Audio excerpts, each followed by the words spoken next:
Welcome back to another deep dive. Today we are mentally packing our bags and heading to the southwest of France. We're looking at a city that's undergone such a massive transformation in the last couple of decades. It really has. It's basically shed its old nickname entirely. Which was La Belle au Bois Dormant. Sleeping Beauty. Exactly. And looking at the city today, I think it's safe to say she has definitely woken up. We are, of course, talking about Bordeaux. And if you're listening, welcome to the audio travel guide. Our mission today is to give you the complete download on this city. Not just the highlights, but, how it actually works. Right, the history that shaped its skyline and all the practical tips you'll need to navigate it like you live there. It's a fascinating place. I mean, people constantly compare it to Paris. They call it Little Paris. But when you actually get on the ground, it feels completely different, doesn't it? Totally different. It has this relaxed, almost English flair to it. Okay, that English flair is something I want to unpack right away. It's not something you typically expect to hear about a major French city. Well, history is key here. Bordeaux was actually under English rule for a very long time. How long are we talking? About 3 centuries. And that influence, it didn't just disappear.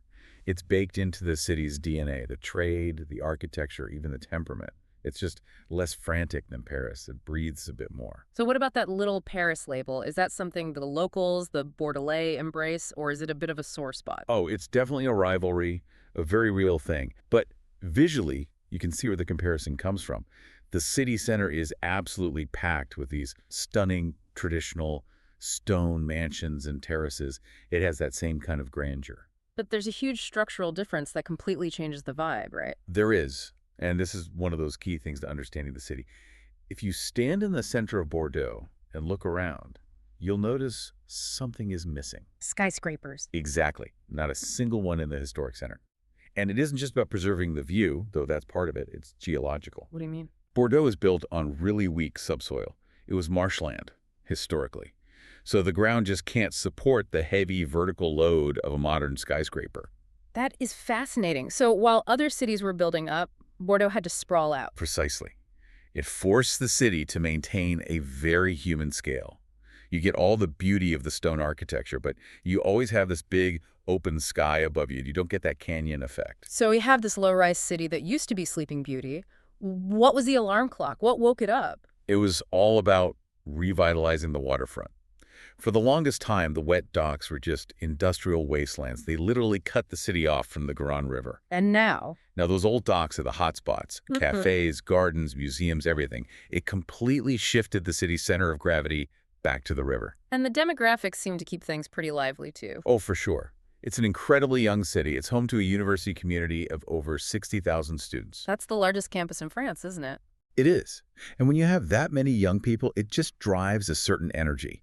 It fosters a real reputation for tolerance, politically, religiously, you name it. So you get 18th century stone mansions mixed with a huge student population. That explains the vibe. It does. And geographically, it's so accessible. It sits right on the Garonne, and crucially, it's flat.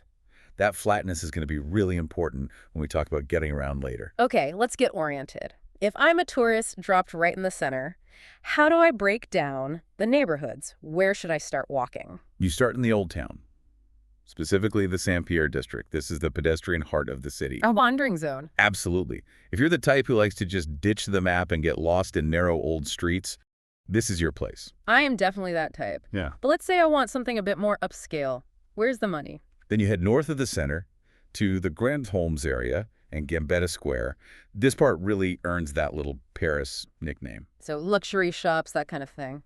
Exactly. High-end brands, really ornate architecture. That's the spot. Okay, so Saint-Pierre for charm, Grands Hommes for luxury. What about a budget option or something a bit more diverse? That would be Saint-Michel. It's centered around the church with the same name. The atmosphere is much more diverse, and it's definitely more budget-friendly, especially for food. A bit grittier, but in a really good, vibrant way. And we can't forget the river. The quays on the left bank seem to be the place to be. Oh, that's the main promenade. That's where you'll find everyone, joggers, families, nightclubs, and of course the famous water mirror at the Place de la Bourse. We'll circle back to that. And if we look across the river... That's the right bank La Bastide. From there you get the absolute best view looking back at the historic city facade. The Botanical Garden is over there too. All right, we have the layout. Let's dive into the top experiences. You said the architecture is UNESCO listed. So what are the heavy hitters we need to see? You have to start with the Place de la Bourse. It's the symbol of the city. And the pro tip here is simple. Go at night. At night? What? Because of the lighting and the miroir d'eau, the water mirror. It's this huge granite slab covered in just 2 centimeters of water. That's it, just a big puddle. It sounds simple, but at night, the lights from the 18th century palace reflect perfectly in that pool. It is just magical.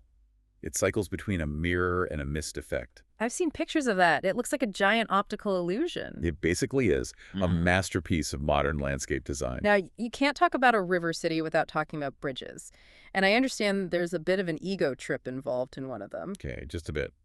You're talking about the Pont de Pierre, the stone bridge. It was commissioned by Napoleon. And there's a secret code in the arches. It's not so much a code as it is a signature. The bridge has exactly 17 spans.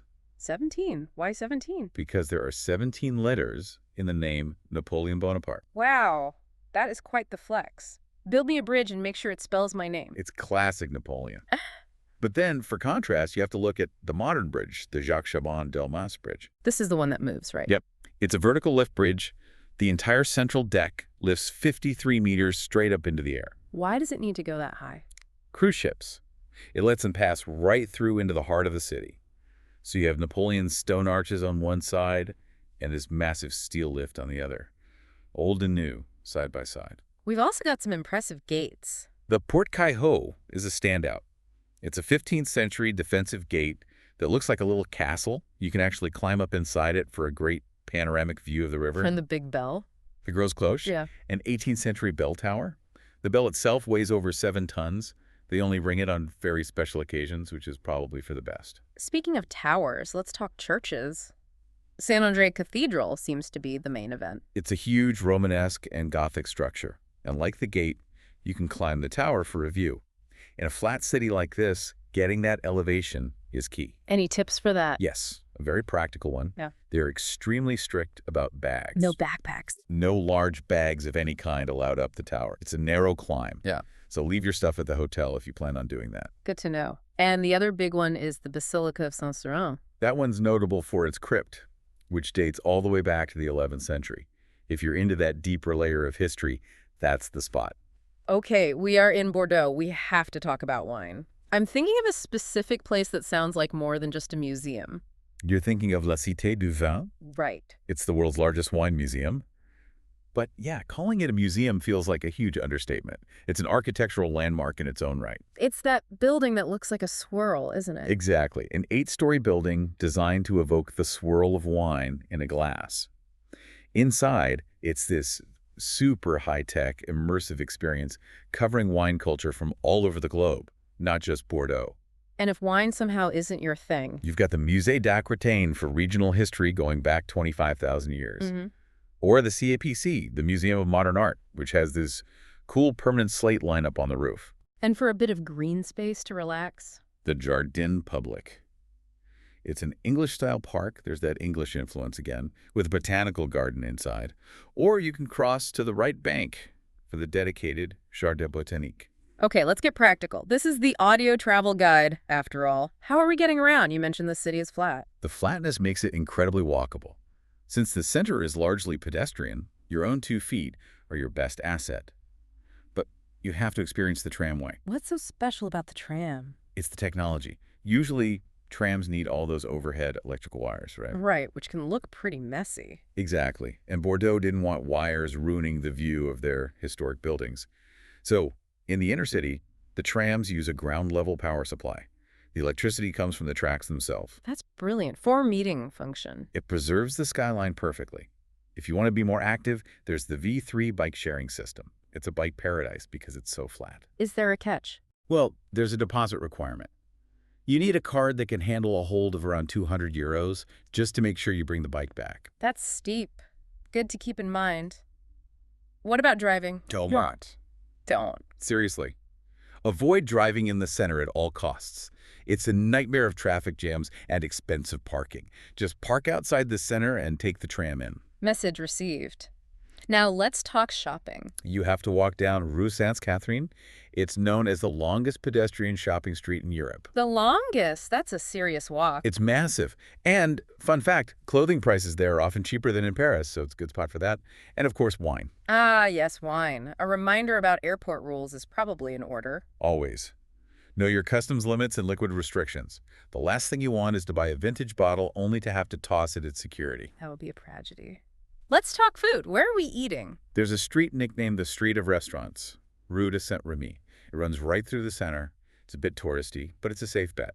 And what are the local specialties we should be looking for? Well, you're near the coast, so oysters from the Bassin d'Arcachon are a must. Entrecote steak is a classic. But the real local curiosity is lamprey. Lamprey. That's the eel-like fish. The jawless fish, yeah. They make a lamprey and leek stew. And the sauces. It's cooked with red wine. It's a very rich, dark, intense dish. It's not for everyone, but it is the authentic taste of the region. I might stick to the entrecote, but I respect the tradition. What's the dining vibe like? It's a real mix. You've got tons of pubs, thanks to that English flair and the student population, but you also have a high concentration of classic French bistros and Michelin-starred spots, especially near the public gardens. Is it safe to walk around at night after dinner? Generally, yes. Bordeaux is a safe city. Right. But, standard travel advice applies. Pickpockets are a reality in any crowded area, so watch your things on Rue Sainte-Catherine or on the tram. Right. Okay, before we wrap up, one of the best things about Bordeaux is what's around it. Best day trips. You're in the wine capital of the world, so the vineyards are the obvious choice. Maddox, Saint-Emilion, Graves. You could spend days just touring those. And if we want to hit the coast? You go to Arcachon for the seaside town and more of those oysters we talked about. But the absolute must-see is the Dune of Pilat. The big sand dune. The biggest in Europe. It is a literal mountain of sand. It's stunning. Can you climb it?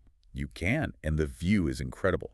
You have the ocean on one side and this vast pine forest on the other. It's a perfect natural counterpoint to all the stone architecture of the city. So to sum it all up, why is Bordeaux worth the trip?